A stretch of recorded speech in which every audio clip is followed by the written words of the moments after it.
اقرار محبت قسط نمبر 5۔ صبح تھانے پہنچ کر میں نے سب سے پہلا کام یہی کیا کہ اعجاز خٹک کی مکمل چھان بین کے لیے ایک بندے کی ڈیوٹی لگائی اور خود پروفیسر سبحان سے ملنے کے لیے چل پڑا۔ تھوڑا سا دفتری کام باقی تھا، وہ مکمل کرنا تھا۔ دوسرا، سر ربانی کی بھی ہدایت تھی کہ میں ابھی چند دن ان کے گھر کا چکر لگاتا رہوں تاکہ اگر کوئی ان کا دشمن ارد گرد موجود بھی ہے تو اسے پتہ چل جائے کہ پولیس سپنا کی حفاظت کر رہی ہے۔ پتہ نہیں مجھے یہ لگ رہا تھا یا ایسا ہی تھا کہ جب سے ہانی سر ربانی کی زندگی سے دور ہو گئی تھی، سر ربانی جب بھی کسی کی بیٹی کا معاملہ ہوتا اس میں ضرورت سے زیادہ ایموشنل ہو جاتے تھے۔ پروفیسر سبحان اور سپنا بالکل ٹھیک تھے، بلکہ پروفیسر سبحان کی بہن اپنے بیٹے کو ساتھ لے کر پروفیسر کے گھر رہنے آ گئے تھے۔ سپنا بھی بالکل ٹھیک تھی اور باتوں ہی باتوں میں پروفیسر سبحان نے مجھے بتایا تھا کہ میری بہن کا بیٹا سپنا سے شادی کرنا چاہتا ہے اور وہ اسی سلسلے میں آئے ہیں، اور پروفیسر کو امید تھی کہ جنید بہت اچھا اور نیک لڑکا ہے اور سپنا بھی جلد ہی اس شادی کے لیے مان جائے گی۔ میرے وہاں بیٹھے بیٹھے جنید بھی آ گیا۔ میں نے اس سے سلام دعا کی۔ لوگوں کو جانچنے کا جتنا تجربہ مجھے تھا، اس لحاظ سے تو مجھے جنید کافی معقول انسان لگا تھا۔ گھر آ کر میں نے ساری بات سر ربانی کو بتائی، وہ بھی مطمئن ہو گئے۔ دوسرے دن اعجاز خٹک کے بارے میں رپورٹ میری ٹیبل پہ پہنچ چکی تھی۔ میں نے جلدی سے فائل کھول کے دیکھی۔ اعجاز کی شادی آج سے 4 سال پہلے اس کے خاندان میں ہی ہو چکی تھی۔ اس کے علاوہ اس نے کوئی خفیہ نکاح بھی نہیں کیا تھا۔ اس کے گھر والوں، رشتہ دار، دوستوں میں سے ایسا کوئی معلومات نہیں ملی تھی جس سے پتہ چل سکے کہ ہانی کا اعجاز سے کوئی تعلق تھا۔ رپورٹ پڑھ کے میں شدید پریشان ہو گیا۔ اب اس سلسلے میں سر ربانی سے بات کرنے بہت ضروری تھی، کیونکہ ہانی کے بارے میں وہ مجھ سے زیادہ جانتے تھے۔ شام کو میں نے گاڑی نکالی اور سر کے بنگلے میں ان سے ملنے آ گیا۔ ملکہ بی بی کے پاس کچھ دیر بیٹھنے کے بعد میں ہانی کے کمرے میں آ گیا۔ پورے کمرے میں ہانی کی خوشبو بسی ہوئی تھی۔ سر ربانی نے ہانی کے کمرے کی چابی مجھے دے دی تھی تاکہ میں جب یہاں رہنے آیا کروں تو اسے استعمال کر سکوں، اور میں نے ہانی کی کوئی چیز نہیں چھیڑی تھی۔ جو شاید جہاں رکھی گئی تھی وہیں پڑی تھی۔ سر ربانی مجھ سے ملنے کمرے میں ہی آ گئے۔ پہلے تو وہ بھی میری بات پہ یقین نہیں کر رہے تھے۔ جب میں نے انہیں اعجاز خٹک کی فائل دکھائی تو وہ خود حیرت زدہ رہ گئے۔ سمران بیٹا، یہ اعجاز کہیں جھوٹ تو نہیں بول رہا؟ ایسا کیسے ہو سکتا ہے؟ سر ربانی نے پریشانی میں کہا۔ سر، اگر وہ جھوٹ بھی بول رہا ہو تو ہمارے پاس کیا ثبوت ہے جس سے ہم یہ ثابت کر سکیں کہ ہانی اس کے پاس ہے اور وہ چھپا رہا ہے؟ سر ربانی خاموش ہو گئے۔ سمران، مجھے لگ رہا ہے کہ ہمیں ہانی کے بارے میں پتہ کروانا چاہیے تھا، مگر اب 8 سال بعد ہم کس سے اس کے بارے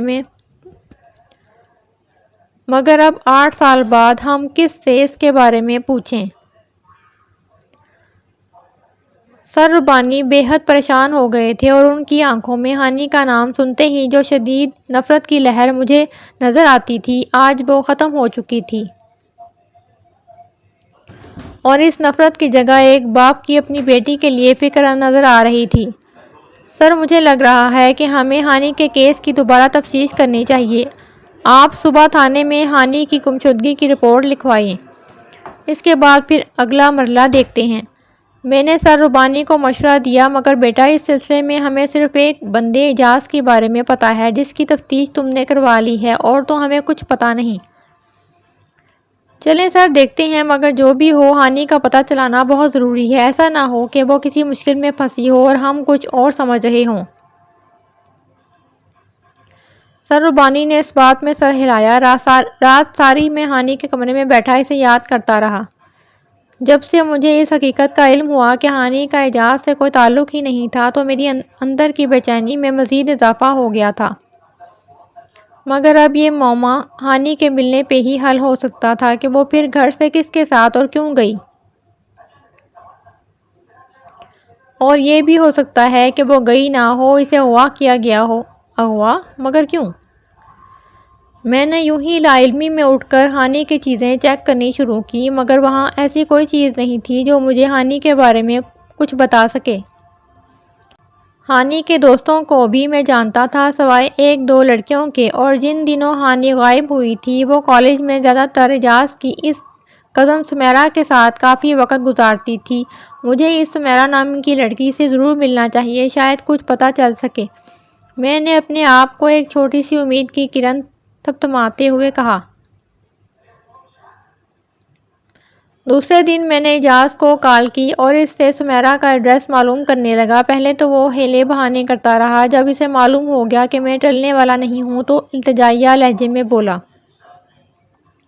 انسپکٹر راندھوا، سمیرا میری صرف کزن ہی نہیں بلکہ بہنوں کی طرح عزیز ہے۔ اس کے سسرال والے تھوڑا شکی مزاج اور وہمی سے ہیں، اس لیے میں نہیں چاہتا کہ آپ وہاں جائیں۔ اس سے بہتر ہے کہ آپ سمیرا سے فون پہ بات کر لیں، میں اسے سب کچھ بتا دیتا ہوں۔ میں خاموش ہو گیا۔ تھوڑی دیر بعد اعجاز نے مجھے سمیرا کا سیل نمبر بھیج دیا۔ میں نے رات کو اسے کال کی اور ساری بات بتائی۔ وہ تھوڑی دیر خاموش رہی، پھر بولی، انسپکٹر راندھوا، آپ مجھ سے کل میرے مما پاپا کے گھر شام 5 بجے مل لیں، کیونکہ مجھے لگتا ہے کہ شاید میں فون پہ آپ کو وہ سب نہ سمجھا سکوں جو میں نے آپ سے کہنا چاہتی ہوں۔ اندھا کیا چاہے دو آنکھیں، مجھے ہانی سے زیادہ کچھ بھی پیارا نہ تھا۔ دوسرے دن میں بار بار گھڑی کی طرف دیکھتا، وقت گزرنے کا نام ہی نہیں لے رہا تھا۔ میرا دل کہہ رہا تھا کہ سمیرا ضرور ہانی کے بارے میں سب کچھ جانتی ہے، وہ مجھے ضرور اس کا پتہ بتا سکتی ہے۔ آخر خدا خدا کر کے 4 بجے اور میں سمیرا کے بتائے ہوئے ایڈریس پر پہنچ گیا۔ ملازم نے مجھے ڈرائنگ روم میں بٹھایا، مجھے زیادہ انتظار نہیں کرنا پڑا اور سمیرا مجھ سے ملنے آ گئی۔ یہ کیا انسپکٹر راندھوا، آپ نے صرف چائے پی، ساتھ کچھ بھی نہیں لیا؟ سمیرا نے کھانے کی ٹرالی کی طرف دیکھتے ہوئے شکوہ کیا۔ نہیں، بس کافی ہے مس سمیرا، میرا خیال ہے کہ ہمیں اس موضوع پہ بات کر لینی چاہیے جس لیے میں آپ سے ملنے آیا ہوں۔ میں نے سمیرا کا بے باک سا رویہ نظر انداز کرتے ہوئے کہا، ادھر دیکھو میری طرف۔ اچانک سمیرا صوفے سے اتر کر میرے سامنے کھڑی ہو گئی۔ میں بھی اس کی اس حرکت پہ سٹپٹا کر اس کے سامنے کھڑا ہو گیا۔ میری آنکھوں میں جھانک کے دیکھو کہ میں شادی کے بعد کتنی خوش ہوں، اس نے بلا کسی خوف میری طرف دیکھتے ہوئے کہا۔ کیا مطلب ہے آپ کا؟ مگر تمہیں ان باتوں سے کیا دلچسپی ہوگی، کیونکہ تو ہمیشہ سے اس ہانی کا مجنوں جو بنا رہا ہے، تجھے کس کی جذبات کی کیا پرواہ؟ سمیرا کا رنگ غصے سے متغیر ہو چکا تھا۔ تمہیں پتہ ہے میں نے ہمیشہ تم سے محبت کی، تمہیں چاہا، لیکن جب بھی میں نے تمہارے قریب آنے کی کوشش کی کہ وہ ہانی کمینی چھلانگ لگا کر ہمارے درمیان آ جاتی اور تم مجھے نظر انداز کر کے اس کا ہاتھ پکڑتے اور اس کے ساتھ چلے جاتے۔ سمیرا کے انکشافات میرے لیے کسی دھماکے سے کم نہ تھے۔ تو تم نے ہانی کے ساتھ کچھ غلط تو نہیں کیا؟ اپنے رقابت کے جذبے سے مجبور ہو کر میں نے اپنے اندر کے شک کو زبان دی۔ ہانی وہ ہے، بے اختیار اونچا اونچا ہنسنے لگی، جیسے اس پہ جنون کا دورہ پڑ گیا ہو۔ نہیں، میں نے اس کے ساتھ کچھ نہیں کیا، اس نے خود ہی اپنے ساتھ کیا جو کیا، کیونکہ وہ ایک پاگل اور بے وقوف لڑکی تھی۔ کیا کیا ہانی نے؟ میرا دل خوف اور دہشت سے زور زور سے دھڑکنے لگا۔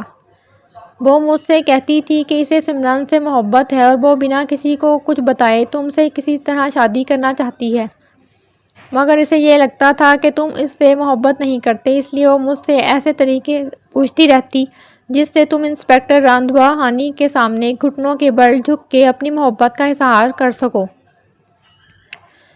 اور میں اس بیوقوف کو بس مشورے ہی دیتی تھی، عمل بخود کرتی تھی۔ پاگل لڑکی، اسے پتہ ہی نہیں تھا کہ میں تو اسے سمرن راندھوا کی زندگی سے بہت دور بھیجنے کی پلاننگ کر رہی تھی، اتنی دور کہ پھر اس چڑیل کا سایہ بھی تم پہ نہ پڑ سکے، اور اس کے بعد میں نہایت آسانی سے تمہیں اپنا بنا لیتی۔ وہ آہستہ آہستہ رک کر بول رہی تھی، سمیرا جلدی بتاؤ تم نے ہانی کے ساتھ کیا کیا؟ میرا دل ڈوب رہا تھا۔ نہیں انسپکٹر، آپ پھر غلط کہہ رہے ہیں، میں نے اس کے ساتھ کچھ نہیں کیا، میں نے اسے تم سے دور رہنے اور اعجاز سے جھوٹی محبت کا ڈرامہ رچانے کو کہا اور وہ مان گئی۔ پھر اس کے باپ کو اس بات کا پتہ چل گیا، اور اس سے پہلے کہ ہمارا راز کھلتا میں نے اس سے کہا کہ اپنے بابا کو بتا دو کہ اعجاز ان کے دشمن کا بیٹا ہے۔ اس طرح 2-3 دن گھر میں ٹینشن ہوگی اور پھر ساری بات آئی گئی ہو جائے گی۔ لیکن اس کے باپ نے تو ایک الگ ہی کام کر دیا۔ وہ اپنا سارا خاندان اکٹھا کر کے ہانی کا تم سے نکاح کروانا چاہتا تھا۔ مجھے بجلی کی طرح جھٹکا لگا۔ مجھ سے نکاح؟ ہاں۔ اس پاگل نے خود بڑی خوشی سے مجھے یہ خبر سنائی کہ بابا جان میرا نکاح سمران سے کروا رہے ہیں تاکہ میں آئندہ اس قسم کی حرکتیں نہ کروں جو اعجاز سے محبت کا ڈرامہ کر کے کی تھی اور میرا شکریہ ادا کر رہی تھی۔ بیوقوف، میں نے تو یہ سب اسے تمہارے دل سے دور کرنے کے لیے کیا تھا، مگر یہ سب تو الٹ ہو گیا۔ اب مجھے جلدی کچھ نہ کچھ کرنا تھا ورنہ سب ختم ہو جاتا۔ تو پھر کیا کیا تم نے؟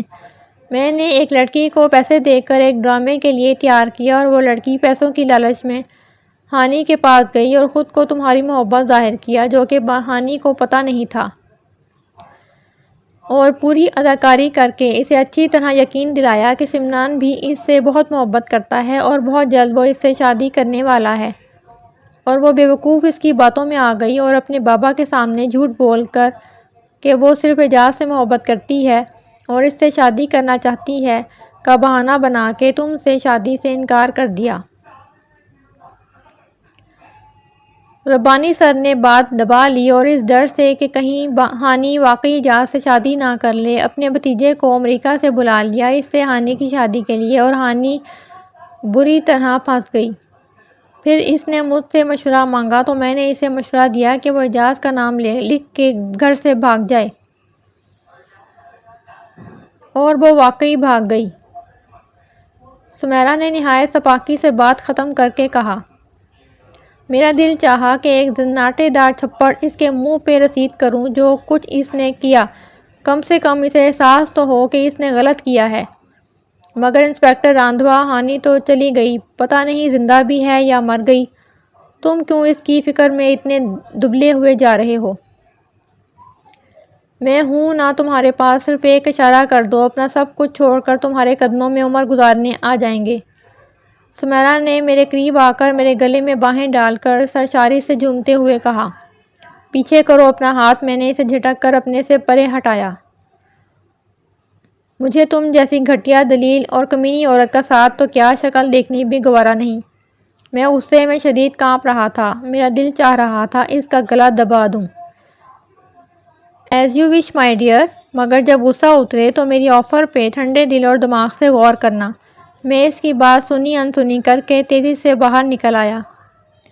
اف میرے خدایا، یہ ہانی کیا کیا تو نے؟ کہاں چلی گئی تم؟ اور پھر ساری زندگی ایک بار بھی مجھ سے ملنے کی کوشش نہ کی۔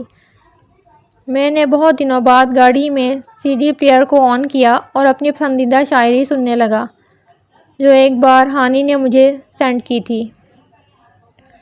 وہ سراب سا تھا یا شراب سا تھا، وہ میرے لیے تو خواب سا تھا۔ جو بھی تھا، پر یہ تو طے ہے کہ تمام عمر میری آنکھوں سے اسے جی بھر کے دیکھنے کی حسرت نہ گئی، اس کے دیدار کا خمار نہ گیا، اس کی بے رخی نہ گئی، میرے دل سے اس کا پیار نہ گیا۔ پتہ نہیں کتنی بار ریورس کر کر کے میں اس شاعری کو سنتا گیا۔ گھر پہنچ کر بھی میرا دل اور دماغ کنٹرول میں نہ تھا، اس لیے یہی بہتر سمجھا کہ سو جاؤں۔ ابھی یہ سوچ ہی رہا تھا کہ سر ربانی کی کال آ گئی، سمران بیٹا، ہانی کا پتہ چل گیا ہے، وہ امریکہ میں اپنی پھپھو کے پاس ہے۔ سر ربانی نے انکشاف کیا۔